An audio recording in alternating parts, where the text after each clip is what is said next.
Hello and welcome to the A&A International Echo Award interview series. I'm Jeff Gibson, director of Facebook's Creative Shop, and I'm excited to be representing Facebook as the host of this thought leadership interview series.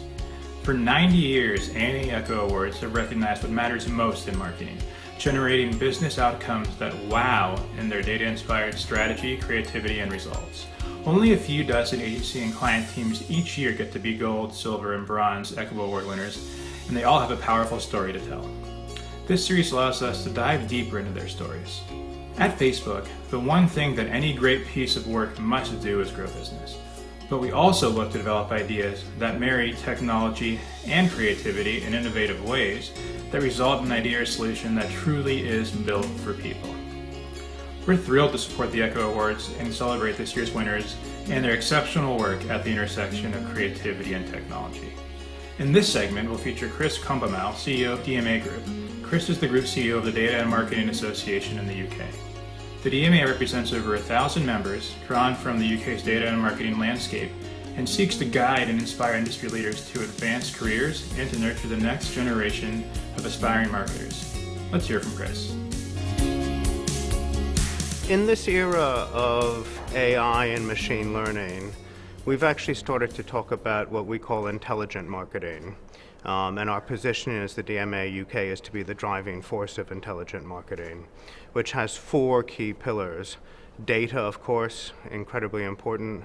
Technology, creativity, and responsibility, working together to create compelling customer experiences that are really designed for companies to engage and create value for their customers and from their customers equally. So I think it's more than data inspired. It's embedding data with all the other tools to create those really persuasive and compelling engagements and experiences.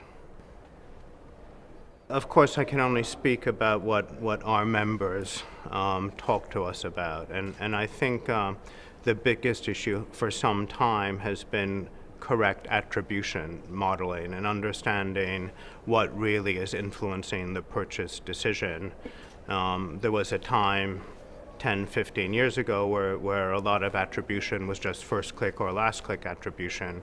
But in a purchase decision-making cycle that might take place over 3, 4, 5 months, how do you really break down the impacts that have actually led to the final decision being taken and give appropriate value to your TV, to your radio, to your digital, and how you arrive at understanding the decision-making process. So I think that's incredibly complex at the moment because of the number of channels and of course different product categories. The decision takes place over different amounts of time. So a high-value purchase like a luxury automobile takes place over a long period of time. A fast-moving consumer good, your toothpaste, your Brussels sprouts, that takes place in a very short, almost impulsive time frame or at regular, recurrent intervals. What's happened in the digital era is a lot of focus on short-term metrics, immediate response rates, immediate ROI. And I think what needs to really fundamentally change is going back to understand the lifetime value of a customer.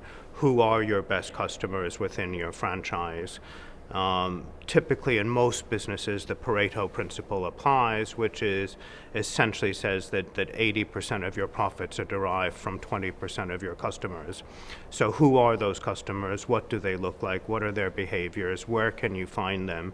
And critically importantly, what can you afford to invest in order to acquire a new customer that's going to be in your franchise for a long time, which is a very different equation usually than cost per click or looking at the cheapest impact. So the cheapest impression is not necessarily the customer that's going to buy from you for the long time, and very often it's worth paying more in the right media environment, the right editorial context, the right emotive framework to get the customer that's the right customer for your franchise to be profitable, as opposed to a short-term brand switcher. In Europe, the thing that has characterized the last period of time has been the changing regulatory environment.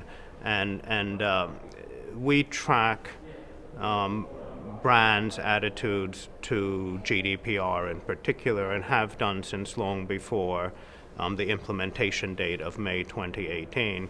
And whereas at the start of our tracking study, brands were thinking that GDPR was very difficult, very expensive, and would change things for the worse, now we're seeing the majority of brands saying actually that GDPR has been effective legislation in having them do the things that help build trust with their customers. So actually, through the legislation, companies now know much more about what they know about their customers, and they can use that information, they can use that data to create the right experiences.